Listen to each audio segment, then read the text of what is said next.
Hal, what's happening, man? Aubrey, dude, lots is happening, man. Thanks for having me on. Yeah, lots has happened for you, and kind of like me, in the last 5 years or so. Yeah, Quite a few things have happened. yeah. We both survived potentially life-threatening car accidents. We did. Yeah. Hopefully, you don't follow me on the cancer journey. I hope you just get to avoid that one. Hopefully, Yeah. but you never know what life throws, so you have to be prepared for all outcomes. Yeah, yeah. And I always said when I was diagnosed with cancer, the day I was diagnosed, I called my wife, and she was terrified of losing her husband. And I said, sweetie, I know this is hard, but I said, I promise you, this will be the best thing that ever happened to me, and therefore the best thing that ever happened to us. I know it's hard to see right now, but I believe it will, and I feel like it was. So The funny thing is like that's how I was when I got in my car accident. Like I knew immediately that this was going to be a blessing. yeah, But it's a lot of times it takes a lot of suffering and a lot of hindsight. What do you think? What was the reason that you were able to get there so fast? yeah. I had an unfair advantage that nobody else would ask for. But when I was 20, I was hit head on by a drunk driver in my car on the freeway, 80 miles an hour, and in that car accident, I died for 6 minutes. My heart stopped for 6 minutes. I was in a coma for 6 days. And when I came out of the coma, doctor said I would never walk again. And I had an abnormally positive attitude. And I told the doctors, look, might be experts in medicine, but you're not experts in me. Like I'm going to walk again. At least I'm going to put all of my energy into that until proven otherwise. And so the car accident, and that, even though I had a positive mindset going into it, it's been 20 years since the accident. And so hindsight, as you said, like it's the best thing that ever happened to me. And I think that's kind of the breath I told my wife. I go, sweetheart, in the same breath, I said, look, the car accident has been the best thing that ever happened to me. It shaped who I am. It gave birth to my life's work. It allowed me to help and impact so many people. And the cancer is just the new version of that. You know what I mean? So that's the thing is for me to get there that quickly, I had the car accident to look back on and know that, and I think within every adversity there's an advantage, but it's up to us to enter into any adversity or as quickly as possible to go, all right, how can I grow from this? What can I learn from this? How can I use this experience to help me, to help my loved ones, to help other people moving forward? And if you approach adversity with that mindset, that to me is how you find what you look for. So yeah, it's our choice to determine whether it happened to us or happened for us. Sure. Yeah. That's the fundamental choice that we all have. And like there's that saying, everything happens for a reason. If you make it happen for a reason, like that's the fundamental truth. Like we have the power to make it that transformative, positive experience, or to wallow and ruminate in our own suffering and grief and our woe is me. Why did this happen? How could this happen? I'm so young. Why did this happen? We could go down that path, which is all resistance to that experience. And the more we resist any experience, the more it persists. That which you resist persists. That classic wisdom. And that's the case universally, whether it's something that's grand, like a car accident or cancer, or whether it's something minor, like feeling a little bit. Oh shit! That's a great intro. Yeah. Oh shit! we got another. Someone was like, "Your intro for Hal Elrod was not nearly as enthusiastic." So Ryan Giles was like, "Let's fucking pump in something with a little more energy. Let's get fired up." Aubrey, it's Hal Elrod. As we were saying before Ryan so rudely interrupted. So that fundamental thing can be applied to anything. Like I go in bouts of what used to be called melancholy, but now it has a medical term called depression, right? And sure, we all do, yeah. And that was, I think it was actually probably more manageable when they called it melancholy, because you could kind of say like, I just got this little thing that's going on and I can work through it. Something that Abe Lincoln had, something that JFK had, something that a lot of different people would go through this experience. But what I've really been tracking is that for those experiences, it's still my resistance that actually exacerbates and extends that feeling when I surrender to it. Like, okay, well, I'm a little down today, and I stop fighting it and doesn't mean I don't do the things that I should do anyways. Like yesterday, I was stacking rocks in my garden and meditating and going for nature walks. And doesn't mean you don't do the active processes to help you do it, but it's also internally surrendering to what's going on rather than being in a state of resistance to it. Well, yeah, and that's so the way that I very similarly, the way that I explain it or frame it, if I'm teaching or speaking or whatever, is that to the degree that we resist our reality is the degree that we create emotional pain for ourselves. And another way of putting it is that every negative emotion that we've ever experienced, and negative is a relative term, right? But emotions that you don't want. I don't like feeling angry. I don't like feeling depressed. I don't like feeling scared. I don't like feeling sad. Every negative emotion that we've ever felt, are feeling now, or could ever feel for the rest of our lives is always self-created. And it's self-created by the degree of resistance that we have to the things that are unchangeable in our lives. And we don't think that. Most people think they have something to point to whenever they don't feel good. Of course I'm sad. Look at what I lost.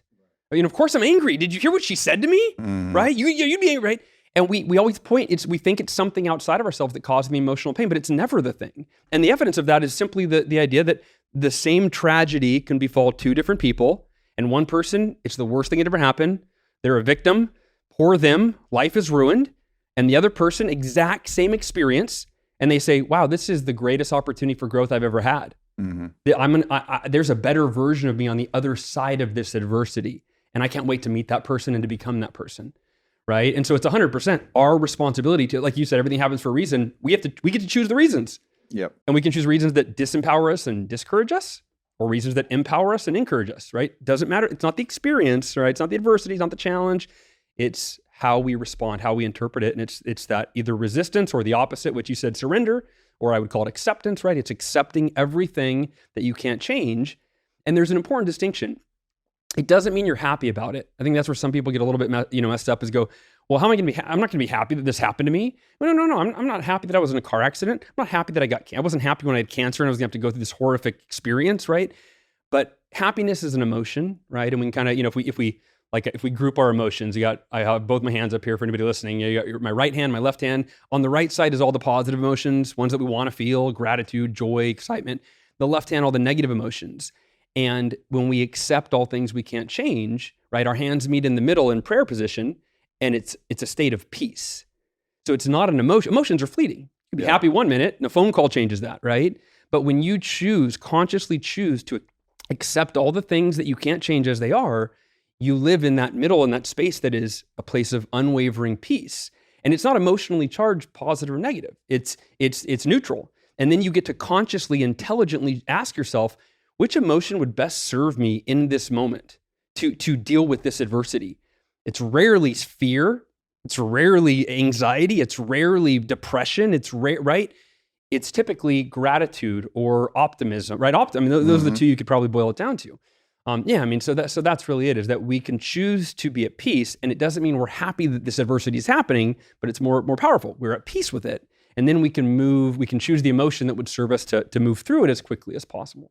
And when you say accept those things that you can't change, there may be external events that you can't change, but the things that you can change is your internal reaction to it. Yeah. Right. And that's what Viktor Frankl says, the last of the human freedoms, right? That's right. He was in Auschwitz. Yep. Right. And he still understood that he had the human freedom of how he would emotionally respond to being in one of the worst situations that a human being has ever and he had had kids. to endure. He had a wife and a kid. Right.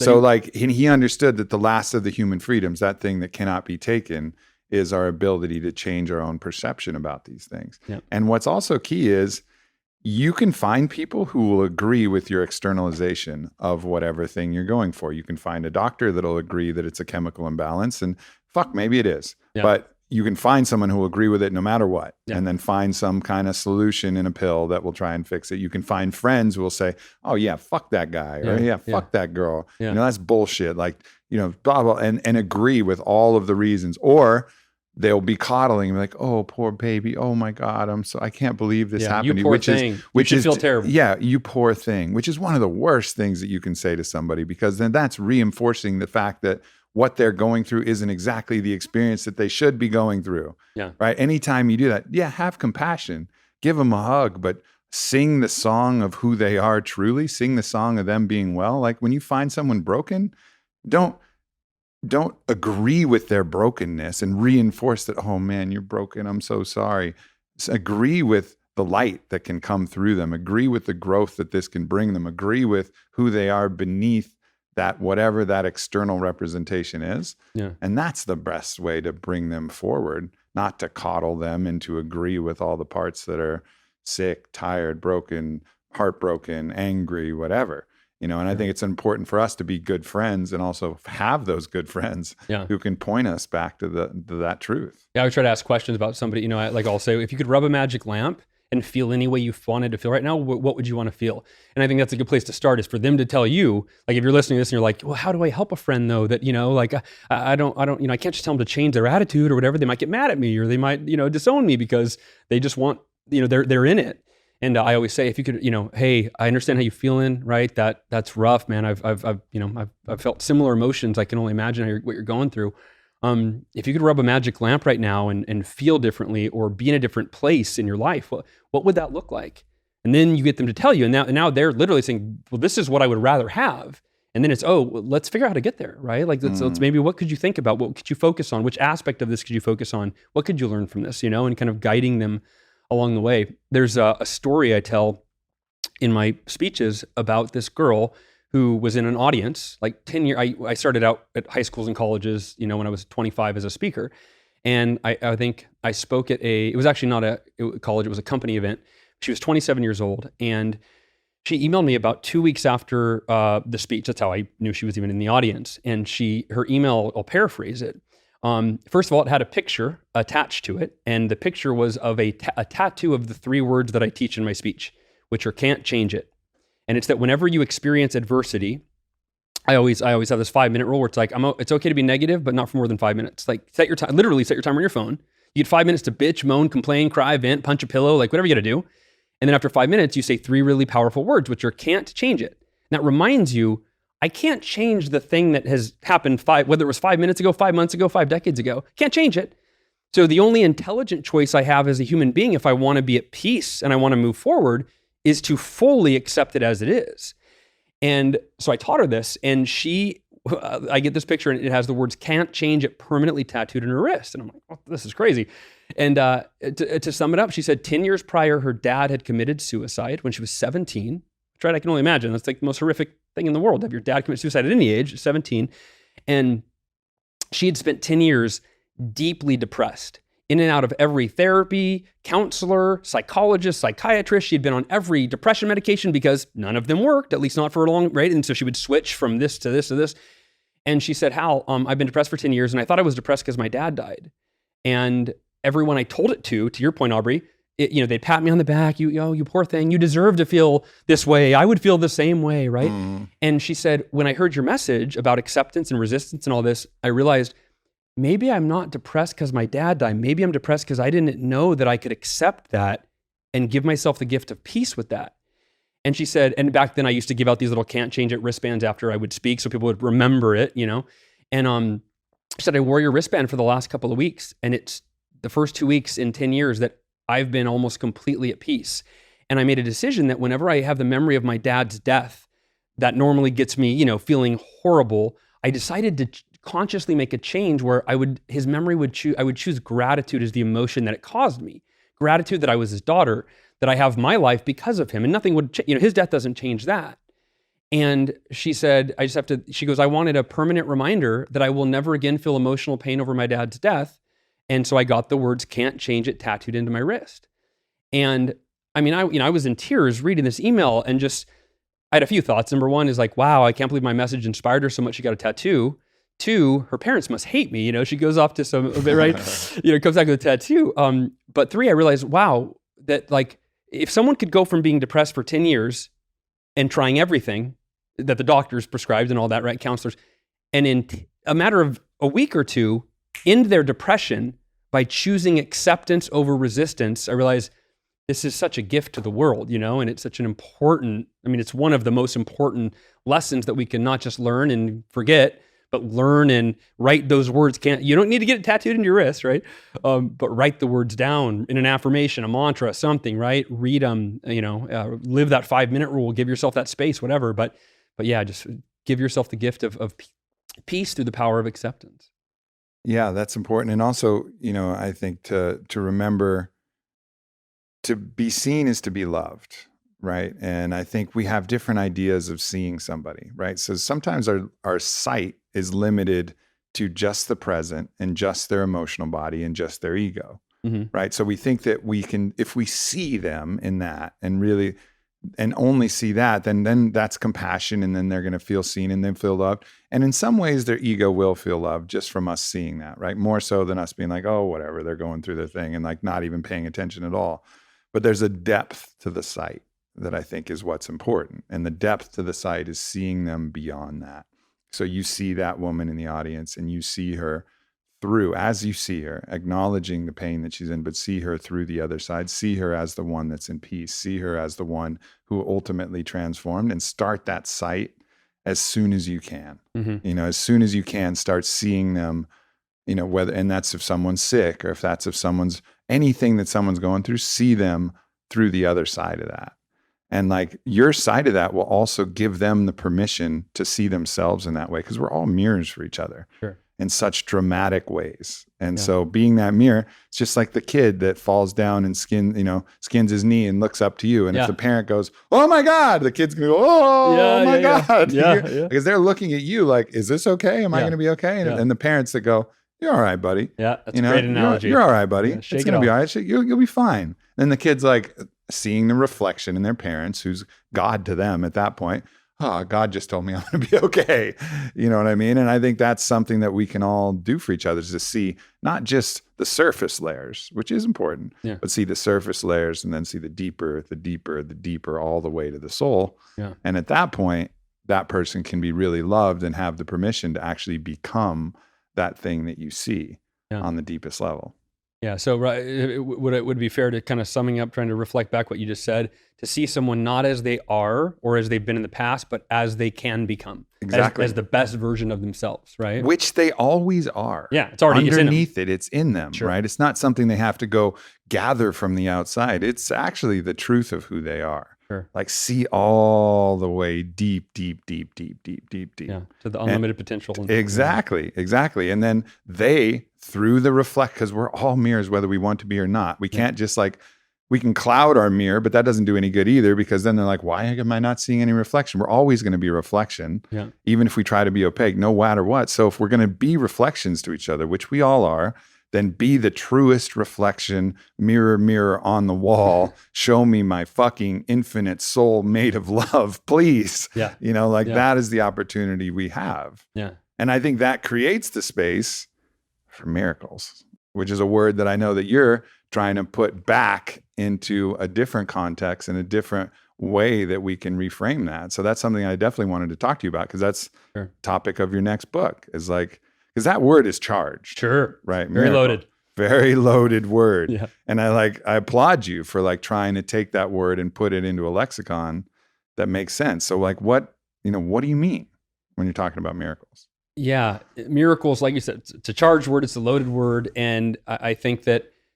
probably the most common definition or perspective that we would have on miracles is really, I think it gives all miracles a bad name. And it's this passive, random perspective, right? That miracles only happen to certain people, not me. Miracles are a passive, random act, whether an act of God or, so I just sit back. Like the fucking lottery. Yeah, exactly. I pray and wait and hope I get a miracle, right? And so for me, the way that I define miracles, right? And it is just a word. So whatever it represents for you. But I define a miracle as a tangible, measurable result that is beyond the realm of what you believe to be probable for you. I'll say it again. A tangible, measurable result that is beyond the realm of what you believe to be probable for you. And because it's beyond the realm of what you believe to be probable for you, that when you accomplish it, it feels like a miracle. Mm-hmm. You're like, holy, I can't believe it. And the more you do it, the more you're like, dude, I'm like a miracle maker, but at first, you don't even believe you can. And the word there's an important word in there that I would underline, which is probable, right? I didn't say that you believe it's possible for you, because most listeners of your podcast, most people I think, that are in personal development or in that world, we abide by the optimist credo, which is anything is possible, anything's possible. But possible is rarely enough to get us out of bed in the morning with the drive and the motivation and to move toward our biggest goals and dreams. If you think about it, if you're listening, when was the last time that you pursued a goal that you didn't think was probable? You didn't think it was likely, but you gave it everything you had, even though you thought, it's probably not going to happen. That defies human nature, which is kind of what this new book is about. It's like, well, no, you've got to identify these things that aren't probable. And then you follow there's a certain kind of formula here where you move them from possible to probable and eventually to inevitable. And you look at the world's greatest achievers, right? Like if anybody, like the people that are on top of the world and that make stuff happen, that are miracle mavens, as I call them, anybody from the outside is like, dude, they got this. Like for us, looking at like a LeBron James or something, or well, that's a bad example right now. But we'll take Michael Jordan. When I was a kid growing up, that was my favorite. He was the epitome of a champion to me, right? And still widely considered the greatest basketball player of all time. Jordan, he was counted on by everybody else, but it was because he counted on himself. He believed, he applied, we'll talk about this miracle equation thing, but he applied it in everything he did. And it's very rare where if the game is on the line, right? Let's say the game's on the line, there's only 10 seconds left. Your team's down by 1 or 2, right? There's only time for one more shot. Most human beings on the planet, including most of his teammates, they don't want the ball. Because they don't believe that they're going to make that shot. They're afraid. Now, Jordan, he might miss the shot. In fact, he might have missed the last 6 shots in the game, which creates doubt for anybody.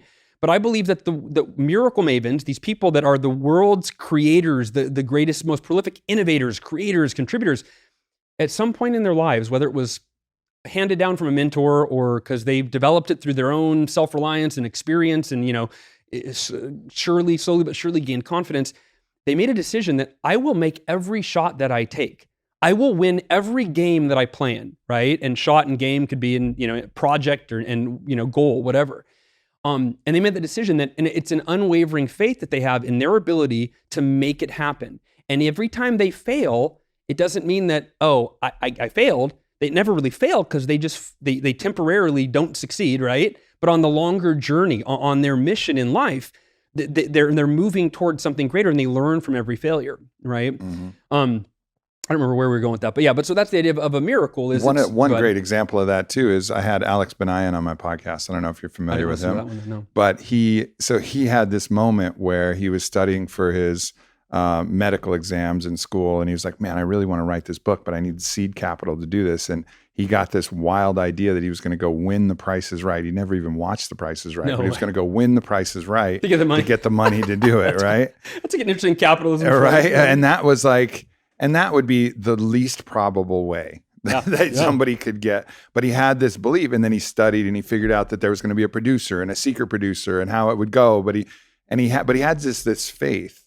that he could, instead of studying for his finals, he could go show up at The Price is Right, get called down, which is hard enough in the first place, and then figure out how to win at the end, and ultimately wins a sailboat, sells the sailboat, goes on and starts his journey to write this book, right? So it's this combination of being willing to try the improbable, with faith in yourself and the willingness to do the work, because it wasn't just faith, this blind faith, like, oh yes, I'm going to go and I'm going to just show up in the audience and there it is. It's going to happen like an act of God. No, he researched all night and he understood on some deep Google page, the secrets of the secret producer and how to actually game the system so he could get on and figure it out. So it's this combination of faith plus hard work. Same with Jordan, faith in himself.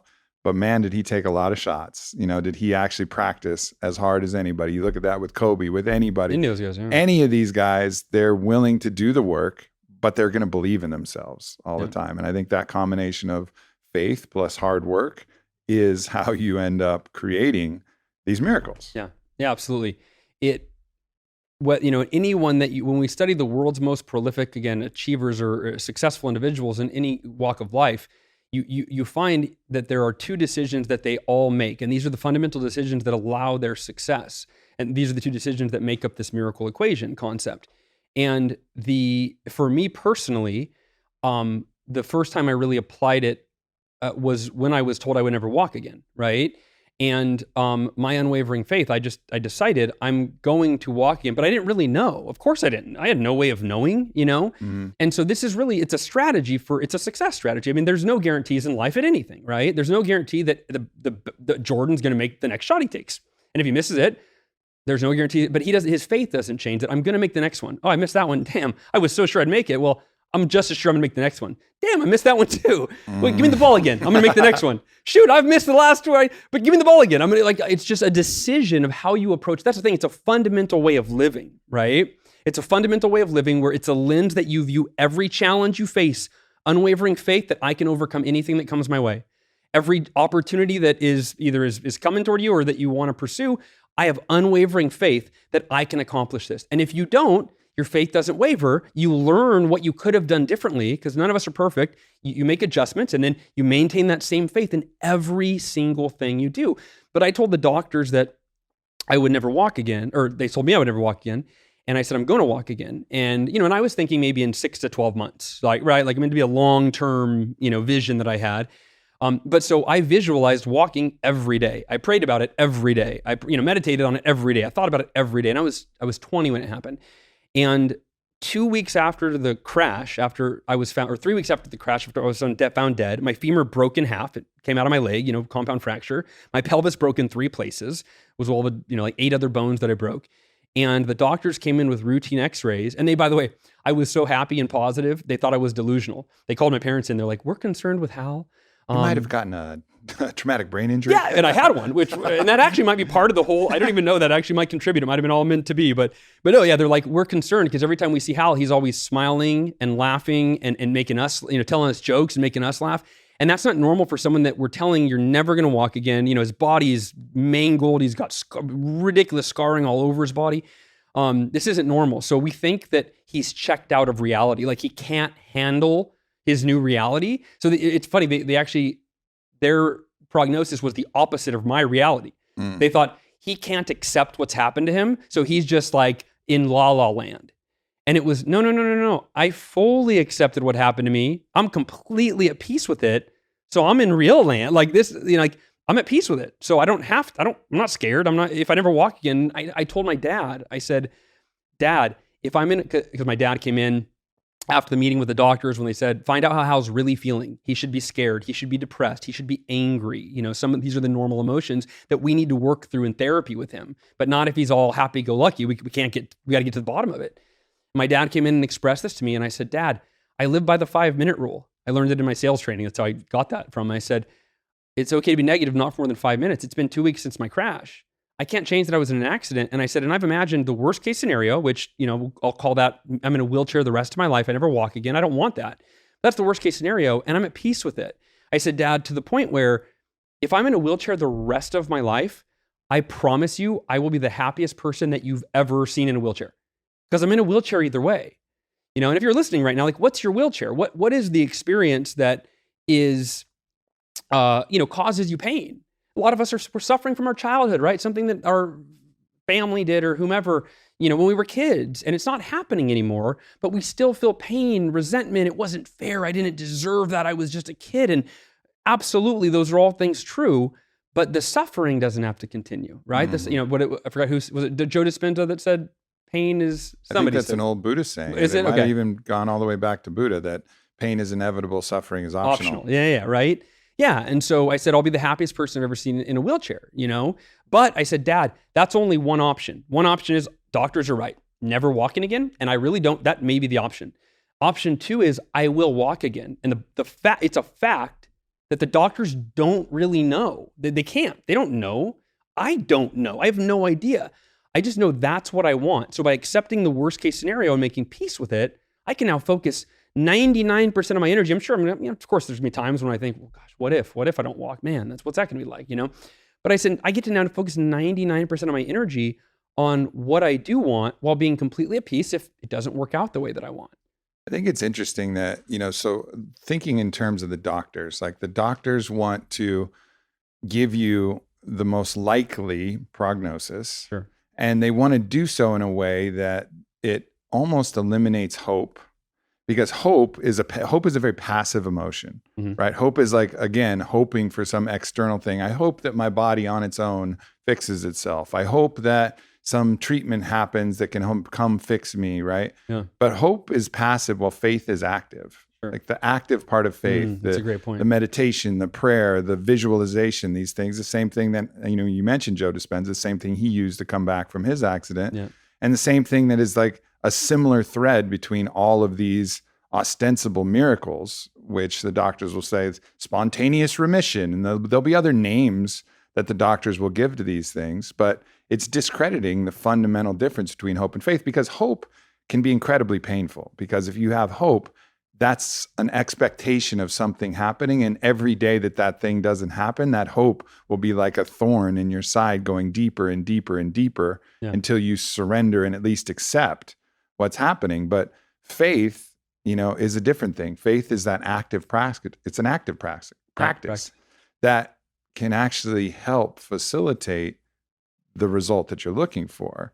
And it doesn't necessitate creating these expectations and then being wounded by the expectations by having hope. So in some regards, the doctors are doing people a favor by helping to give them, remove the hope, which will be like something, a whip that's going to be lashing them daily as it doesn't happen. They don't want to set them up for failure. Set them up for failure of these expectations, but instilling some kind of faith, like I think the right thing for the doctors to do, and learning from lessons like yourself and learning from every doctor has these stories, and they're all similar about the patients. Like, look, the prognosis is that the likelihood is that you're not going to walk anymore. We've seen these accidents. However, we've known people who've used, through their own faith and their own belief, who've been able to empower themselves to walk, but it's an active process and it's a long road, and you got to dig in and you got to really believe. And having that mindset and not thinking in their own mind that this is random and something that just happens spontaneous, because it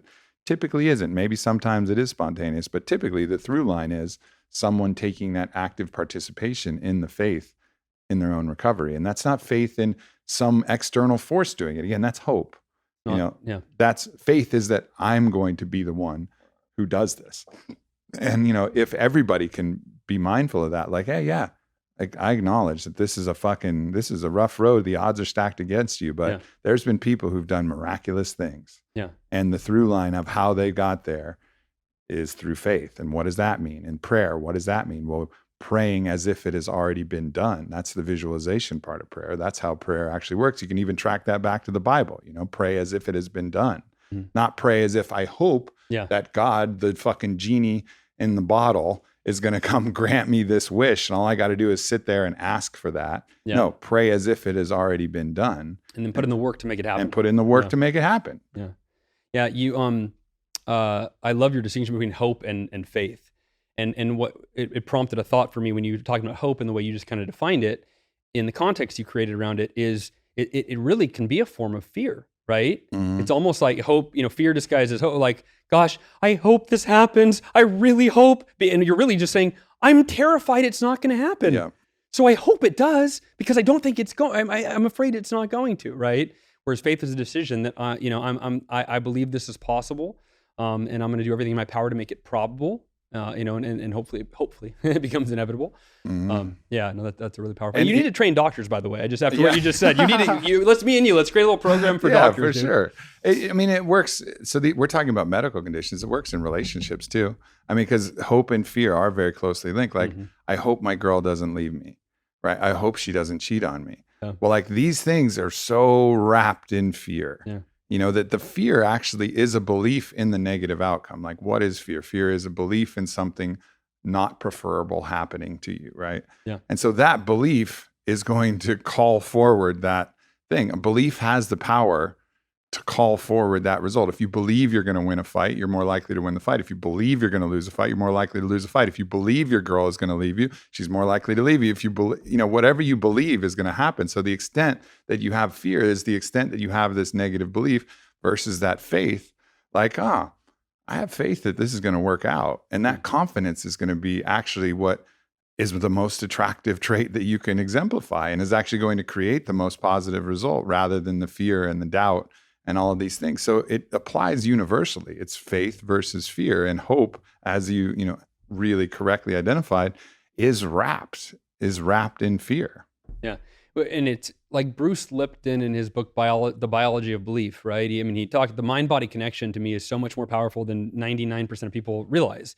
And think about it, if you tell yourself, if you whether it's through mantras or affirmations or prayer or whatever, but if you express and decide and commit to having faith that your body will do whatever you want it to do, you want it to heal, you're literally programming your cells, you're telling them what to do, and then they respond. And I wish I don't have a graph for like my whole walking again thing, But I go, look, doctor said I would never walk again. And 2 weeks later, I was walking, and I don't have the graph that says, look, me believing I was going to walk again, having faith that was going to happen, and telling myself that I'm going to walk again no matter what. There is no other option, right? Like they weren't monitoring me to say, wow, Hal, your belief is really healing your body, right? Like, I don't have that. I just have the picture of me taking my first step, 3 weeks later or whatever. But I think that's just another layer of that's really important in terms of the healing component of that.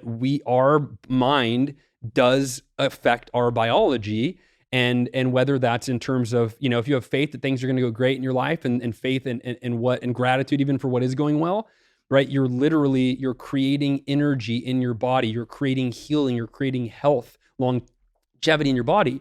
But if you live in stress, as we know, right? I listened to the other day, but 90% of medical conditions, they're attributing to stress, right? Mm-hmm. And most of us have this constant stress over us. And that's why I say that unwavering faith it's a lens through which you live all of your life. When I'm falling asleep at night, I realized it's just a few weeks ago, I've got this big book launch, and it's really stressful. I got a lot of things going on. And a few weeks ago, I found I was falling asleep, and I just became present to my physical and emotional state as I was falling asleep. And I go, wait a minute, I'm feeling a bunch of underlying stress right now. I'm going to sleep, and I'm not really consciously thinking about it, but it's like it's there where unconsciously I'm thinking about all the million things that I got to do, the things I didn't get done today. And I think for most of us, right, we got a to-do list of 10, 20, 30 things, and we're constantly stressed about the things, not awesome, look what I got done.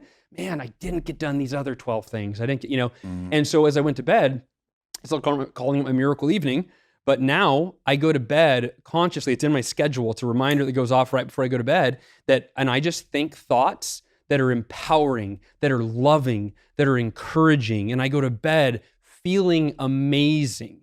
And then what's amazing is, and I did it last night, and I woke up this morning, and I always find that, one of the things in the Miracle Morning I talked about is your last thought before bed is almost always your first thought in the morning, right? If you go to bed stressed, you wake up stressed. When I was a kid on Christmas, most kids on Christmas, if you go to bed thinking about Christmas, you wake up, and as soon as your eyes open, you're like, like that same emotion that you went to bed with is what you start the day with. So this is kind of a slight tangent, but it's so crucial that you go to bed, thinking and feeling the things that you need to think and feel, and that you want to wake up thinking and feeling. And I woke up for knowing I had your show today, just being like, this is going to be amazing. It's going to be great.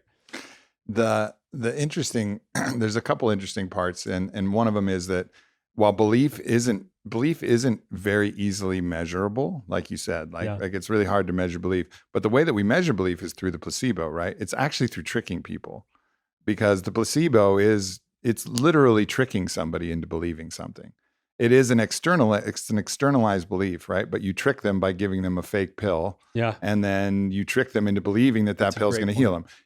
There's sham knee surgeries. There's all these studies on sham knee surgeries where someone has a busted knee, and they go to an orthopedic, and they actually do a placebo knee surgery where they just cut the skin and then sew it back up. Wow. And then take people through. And then years later, they're like, yeah, that surgery healed my knee, right? Like things that you think are like not possible. Yeah. Are possible, but the only way that we can measure it is by actually tricking somebody. But it's harder to measure, like, what was Hal's internal belief like, because there was no placebo for that. It's all something that we have control over. So remembering that we have control of our own placebo effect, like that's like really, really important, is to know that, like, all right. And that's, again, where Dispenza's book, I think, was such a game changer, is saying you are the placebo. Like, you have control of this. Now, this is what's really interesting. So you read that, you're like me and you understand that your mind can actually control your body, can help control the outcome, can change the course of your life. But sometimes we don't want to. Like, sometimes we don't want to apply our mind to actually heal ourselves. We don't want to apply our mind to create the most positive outcome.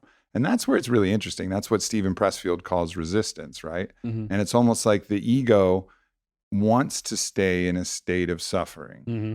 And we know that there's ways and things that we can do, but some part of us doesn't want to do it. And that's really interesting. I see that in myself, right? And I actually made a post about it today. Like, the point at which I don't want to meditate the most, or I don't want to go floating, or I don't want to go do some of these yoga or some of these practices that are actually going to help me release my mind. When I have the most resistance to it is when I need to do it the most. Sure.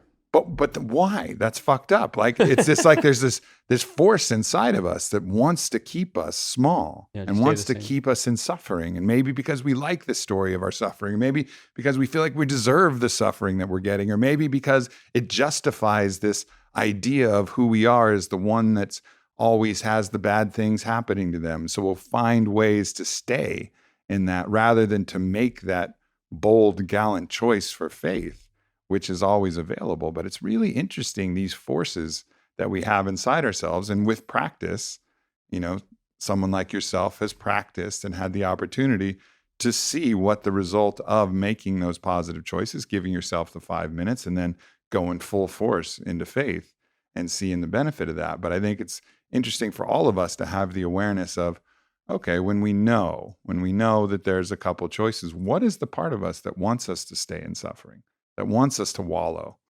Yeah, well, so in the book I called that or something very similar, the inherent human conflict, right? Which in simple terms is it's this inside of us. It's us knowing that we have unlimited potential, knowing that we're capable of more and that we want more, and then also for some reason, like you said, choosing to just stay the same, choosing to keep things as they are. And I think you can probably attribute quite a few reasons to why that is. And one is that it's always easier to do nothing than to do something, in simple terms, right? It's always easier to not go to the float tank than it is to go to the float tank. It's always easier to, in a way, because yes, it takes effort. You got to get in your car. You got to go do that. However, I know reliably at the end of that float, I'm going to feel better the whole rest of the day. So what's easier, getting in my car and going to do that and releasing that and then feeling better? Suffering? Or suffering indefinitely until I do that. Yeah. It's actually not easier, but it feels like it's easier on the front end. That's it, right? It's easier for me to sit here than to walk over there. True. And that's the thing is to be great, to create the lives we want, it's defying human nature. Human nature is always to choose the easy path over the path, right? The path of least resistance. That's what human nature is. Human nature is to do what's easy versus do what takes effort. It's human nature is to stay in our comfort zone because rather than pursue something that there may be fear around because of the consequence of that. I might fail. People might laugh at me. People might think I'm weird, right? It might be harder than I think. It's out of I've never done it before, right? And that's what, if you look at the two decisions that I talk about in the book that make up the miracle equation, they're unwavering faith and extraordinary effort. And if I left it at that, you'd be like, great, I got nothing out of that. Like they're deceptively simple in their explanation, but they're very rare, extremely rare in their execution. And that's why those who apply them live these amazing lives. And then most people marvel at those people, right? Like, oh man, how do they do it? But it literally, we can boil it down to those two decisions. Whereas the self-help world, right? Self-help books, on and on, they give us hundreds, and I'm part of the world, you're part of the world, but it gives us hundreds of reasons, problems that are separating us from where we want to be in our lives, right? Mm-hmm. It's emotional intelligence. You need more emotional. It's productivity. You need productivity. It's your morning routine, right? I mean, I'm the morning routine guy. It's on it. There's hundreds of books and hundreds of topics that will supposedly are the thing that will bridge the gap between where we are and where we want to be. And it's frankly, it's overwhelming, right? It's like, why don't I even know where to start? But I feel like you can take all of those hundreds of different topics and things that are holding you back, and you can distill it into these two decisions. You can simplify it. And the first decision, unwavering faith, if you look at anyone in the world that's created an amazing life for themselves, or they've made a huge contribution to the world, it began, for every single one of us, it began by establishing the faith that we could do something that we had never done before, and often that no one had ever done before, right? No one had created Onnit company. No one had created an iPhone. No one had gone to the moon. No one had, so it's establishing faith, and that's why it literally is faith, because you're going out on faith that I can do something that when I look in my past, and I got no evidence. I got nothing that said, for me, I got nothing that says I can walk again. I got nothing that says I can beat cancer. So the only way I have to establish the faith that I can. And that's counter to human nature, because human nature is to look in your past and go, what can I do? Well, let me see. That's all I can do. It's all I've done. I don't know what else I can do, right? So the first part of unwavering faith is you have to establish it, right? And that's the easier part. Again, if you're part of the optimist club, anything is possible. So they call that uninformed optimism, right? Which is like, I can do anything, because these people tell me I can. Tony Robbins tells me I can do it. I can do anything, but then the harder part of the faith is maintaining it until you get to where you want to go. Because show me someone, yourself included, that hasn't encountered obstacles, major obstacles, and major doubt, setbacks, and that you face self-doubt and fear every single day. And so you have to override fear with faith, right? And so you have to establish the faith to get started, but you have to maintain the faith to get to where you want to go. And that's the hard part to do. The second decision, extraordinary effort, and we can talk about how to implement these in a tangible way, not just as a philosophy. Extraordinary effort, right? And you can call it by hard work. Call it whatever you want. You can call faith self-belief. There's lots of synonyms we could use, but extraordinary effort, right, is you can call it working hard, but to me, the way I think extraordinary effort really is ordinary when you look at it. It's not necessarily hustling and grinding, and it's simply consistency. That's what makes effort extraordinary, is the consistency.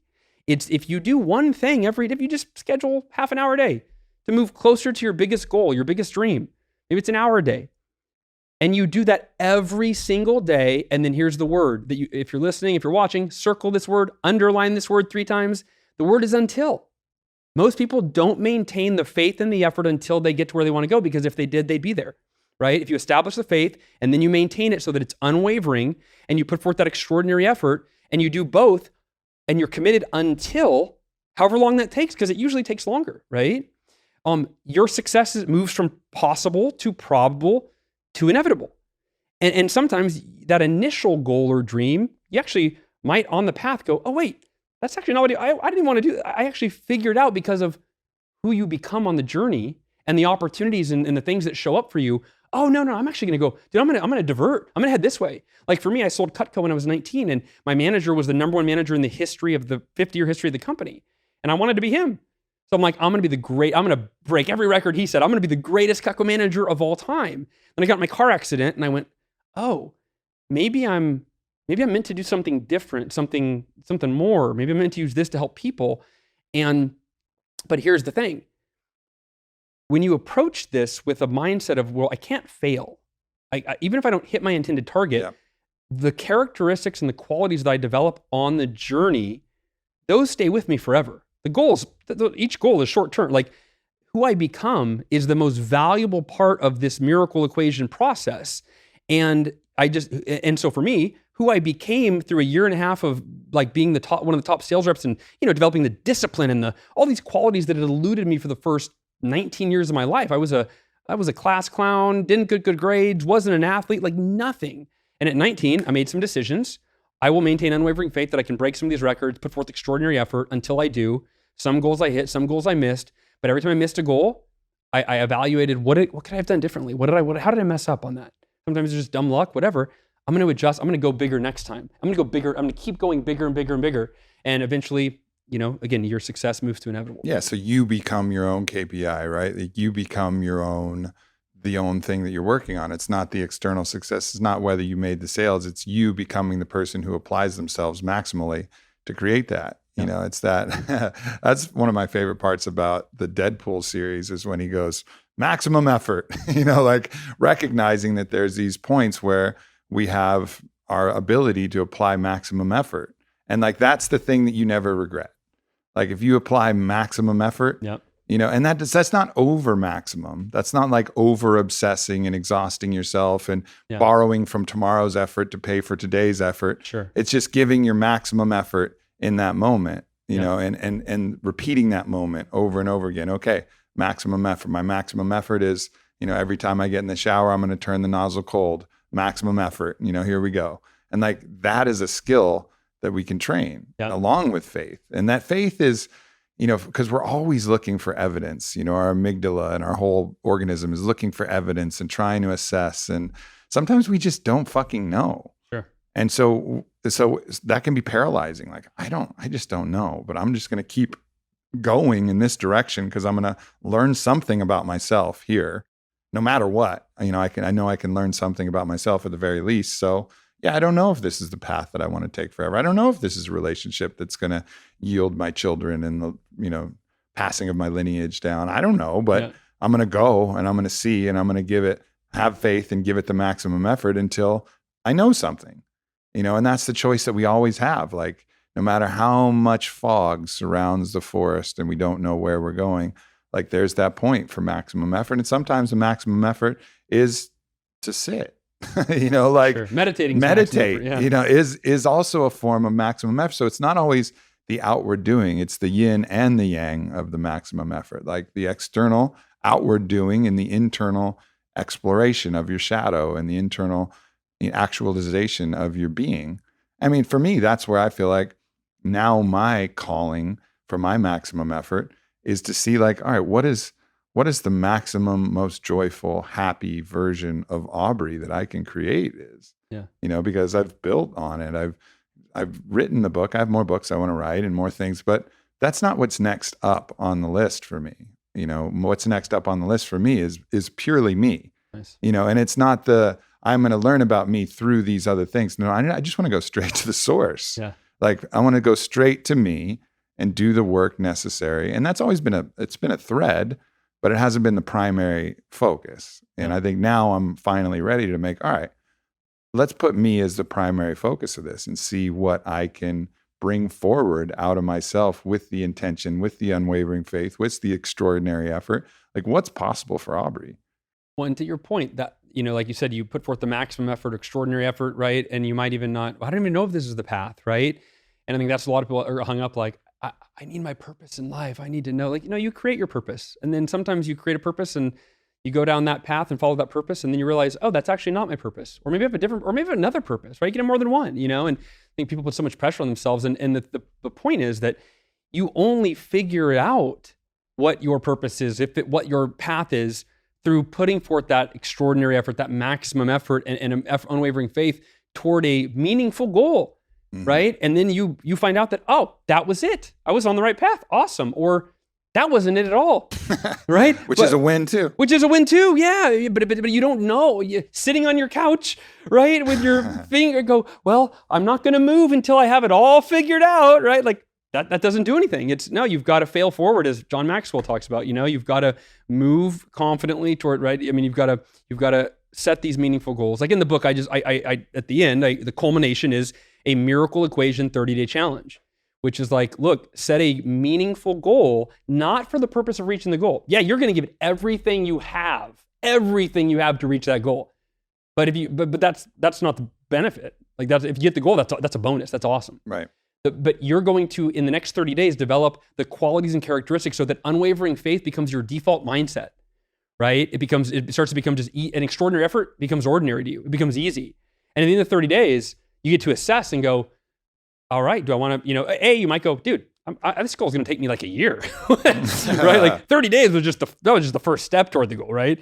But you look at, you literally go, wow, I can't believe in 30 days, like how my thinking has changed, how my behavior has changed, how my habits have changed. This is wild. I am a miracle maven, right? The word maven comes from the Yiddish word mavin, which is one who understands, right? So it's essentially one who understands how to create miracles. Like Michael Jordan understands that I'm applying unwavering faith to every game I play in, right? I'm putting forth extraordinary effort in practice, right? The world champion, this is how it's again, a fundamental way of living, not a one-time shot in the arm to hit a goal, so. What's still hard for you? Like what are the growth areas for you? Where do you struggle? Great question.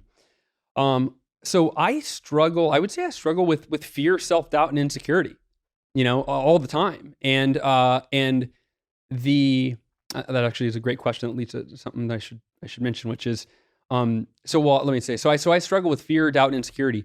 But what's interesting, I think, because I've talked to a friend about it recently, and he's, this guy's worth $100 million, and he's like, well, why don't you just get past that stuff? You're self-developed, you know how to overcome that stuff, right?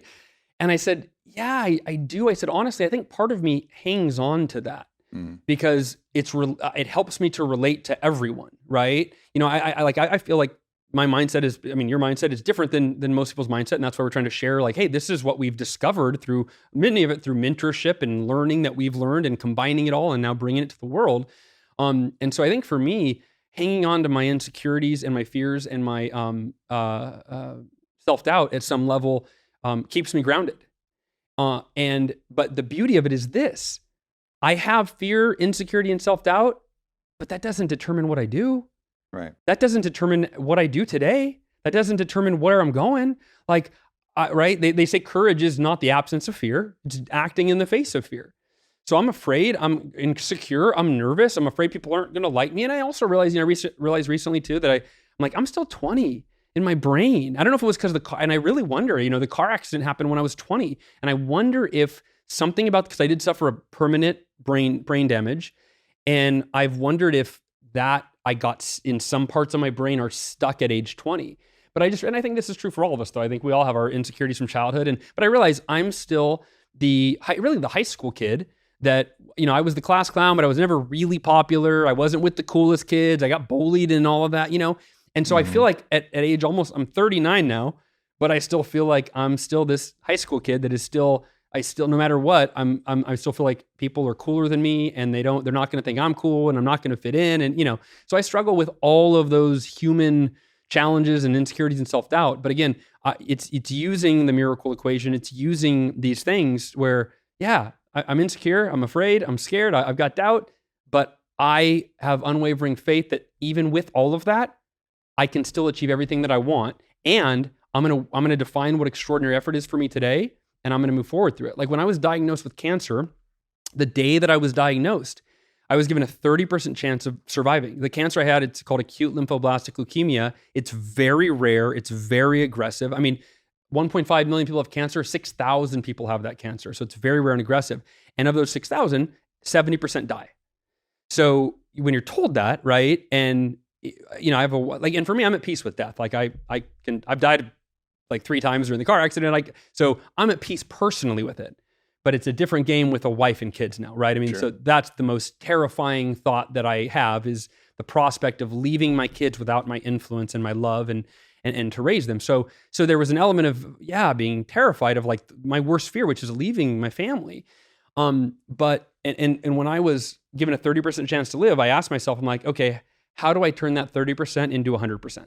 So in other words, how do I give myself a 100% chance of being in the 30% that makes it, right?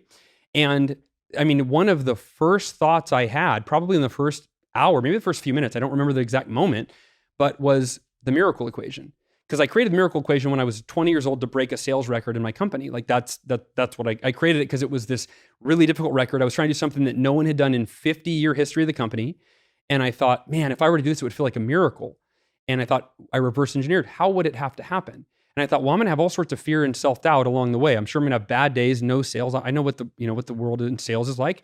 I thought, I'm going to have to maintain the faith that I can reach the goal and tell myself. And here's, for anybody watching or listening, the way to maintain unwavering faith, because it's a very elusive kind of concept, is I call it the miracle mantra, which is, it's very simple. I am committed to blank, whatever your blank is, whatever your goal is. No matter what, there's no other option. Like that's it. I am committed to blank. So for me, when I had cancer, it was, I'm committed to living to be 100 years old plus with my family. No matter what, there is no other option. And so I had fear. Probably at least, once a day or every couple of days, I would go, God, what if I did die? Like, there are people that I'm sure had a lot of faith, a lot of belief, and they still died from the cancer. Right? And I go, what if I'm not fully in control? I don't know. But I wouldn't go down that rabbit hole. So as soon as the fear would enter, I'd give myself about a minute to be afraid, maybe 5. And then I would replace the fear with my miracle mantra, with faith. No. I'm not going there. I am committed to living to be over 100 years old, long, healthy life with my family. No matter what, there is no other option. And I'd repeat that. I repeated it thousands of times during my cancer journey. And the beauty of it is it simply directs your focus on what you want, but through the language of being committed to it. Not I hope. How different would that be? Yeah. I hope I live to be 100 with my family. God, I really hope. No. I'm committed. I'm 100% committed to live to be 100 with my family, no matter what. There is no other option.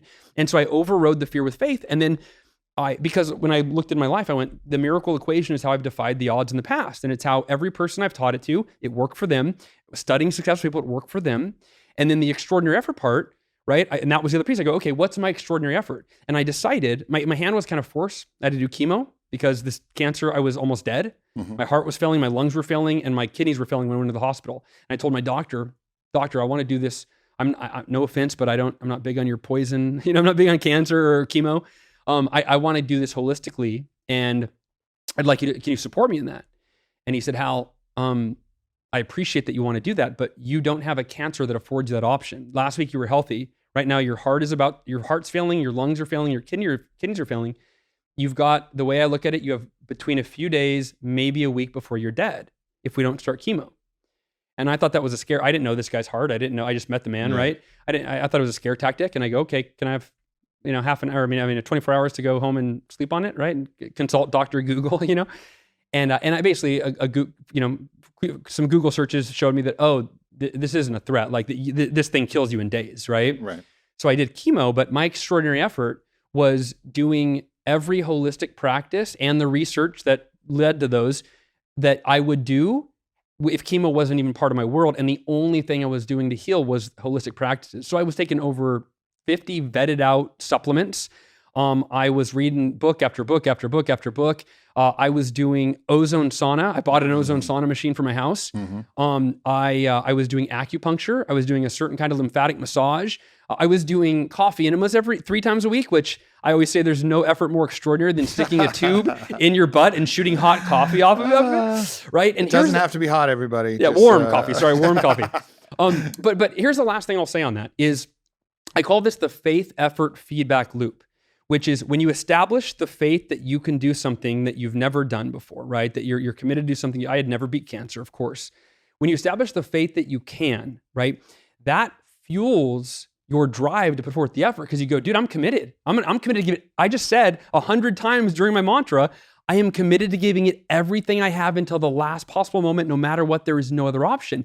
And then now you're like, all right, well, what's the everything I can possibly do? And then once you start defining your extraordinary effort, and then you put it forth, all of a sudden it drives your faith because you start to feel like I deserve to live to be 100. I'm doing coffee enemas. I'm taking 50 supplements a day. I'm doing everything in my power to make this happen. So the faith fuels the effort, and the effort feeds the faith. And then more faith fuels more effort, and more effort fuels more faith. And round you go. And then the miracle equation becomes, again, your default way of being. It just becomes who you are. Last question. Yeah.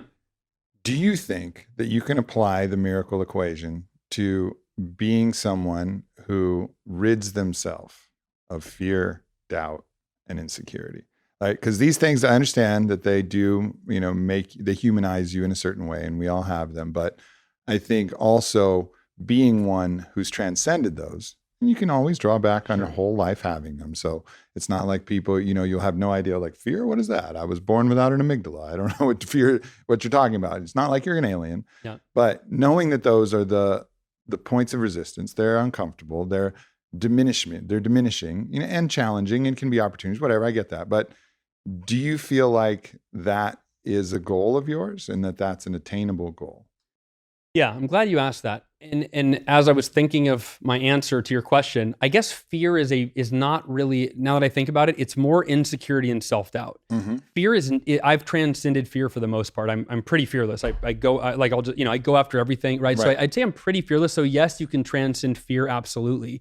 And in terms of self-doubt and insecurity, you minimize them, right? So it's like, I don't know how you would measure it, but you could measure it. You could ask somebody on a scale of 1 to 10, how much fear, self-doubt, and insecurity do you have? And they might say, dude, I'm like a 9. Like, it consumes me. For me, I'm a 1, right? Mm-hmm. Maybe a 2 or 3 on a bad day, If I'm doing something I've never done before, like giving a speech to the biggest audience I've ever spoken to, and it's a new topic I've never spoke on, and the audience is all CEOs who, right, have heard from the best speakers in the world. Well, I'm going to be a little more insecure, a little more nervous than I normally would be, right? Sure. But so yeah, for the most part, absolutely, you can transcend those things, and I don't think it's the absence of them where I don't know that they're ever a 0, right? But if you can get your fear and insecurity and self-doubt from a 5 to 9 or down to a 1, or a 0.05, right? Again, I don't know how to measure it, but absolutely, the miracle equation enables you to do that. And an important part of faith, I think, too, is to realize that. And this is a weird distinction around it, but you don't actually have to believe that you don't actually have to believe that it's going to work. And what I mean is this: the first time I used the miracle, when I came up with the miracle equation when I was 20, and I was trying to break this record, it was part of what made it a miracle was the company announced like days before that, hey, you only have like roughly 60% of the time you thought you had to during this sales contest. We had to move the date of our conference up 4 days, so you only have 10 days instead of 14. And I had spent weeks trying to wrap my head around breaking a record in 14 days that felt impossible. And then all of a sudden I go, dude, you took out 4 days. It's now gone from almost impossible to impossible. Like there's no way, you know? And so as I was falling asleep that night, it was, do I lower the goal? Do I just sit this one out and like whatever? But the thing was, for me to break this record, it had to be done during that particular push period, right? I was trying to do something where the first person to ever do it 3 times in a row. Yeah. And so I'm like, and then I remembered the paradigm, and I learned it from Jim Rohn around goal setting, that the purpose of a goal isn't to reach the goal, it's who you become in the process by giving it everything you have. And I thought, well, there's nothing to lose. I'm going to give it everything I have to reach this goal.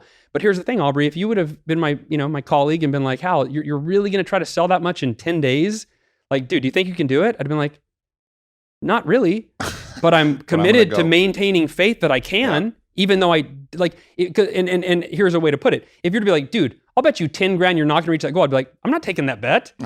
The odds of me reaching the goal are not very good. Like, but that doesn't change that I'm going to maintain unwavering faith every moment through all the self-doubt until the last one. And here's the thing. I broke the record on my last appointment with a woman from Sweden who wasn't supposed to be there. The lady I was supposed to sell to had left town, and the Swedish lady was like, I can help. Can I help you? And I'm like, dude, the lady on vacation from Sweden isn't going to buy knives to fly back to, I was selling kitchen knives, right? To fly back to Sweden. And I almost actually first told her no. And then I went, wait a minute. You committed to give it everything you have until the last possible moment, and the last possible moment has not arrived. This woman's offering to help you. Yeah, it's very unlikely she's going to buy anything, let alone I needed to sell $3,000. You know, the odds of it were impossible. And during the appointment, she tells me 2 miracles. Number one, I mean, you couldn't write this stuff. She says, Hal, it's so interesting. I'm bad at accents, but she says, it's so interesting that you're showing me high quality kitchen knives. My husband and I were just looking at a set of Henkel back in Germany or in Sweden. We almost bought it, but something inside us said we should wait. And then she says, and we're here for my brother's 50th birthday party, and our family's been looking for the perfect gift for him, and we just can't find it. And what do you think his favorite hobby was? Cooking. And she buys 2 of our complete sets at $1,500 each. And I beat my goal by $17. $20,000, $17 sold the last appointment. And it was like, dude, this is the miracle equation. Like, it's crazy. Like a wink from the universe.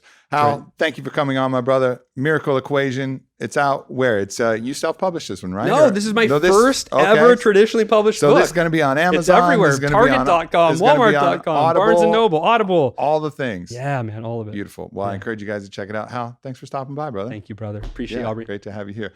Take it easy, everybody. Peace. Buddy, peace. Buddy, peace. Buddy, peace. Buddy, peace. Buddy, peace. Buddy, peace. Buddy, peace.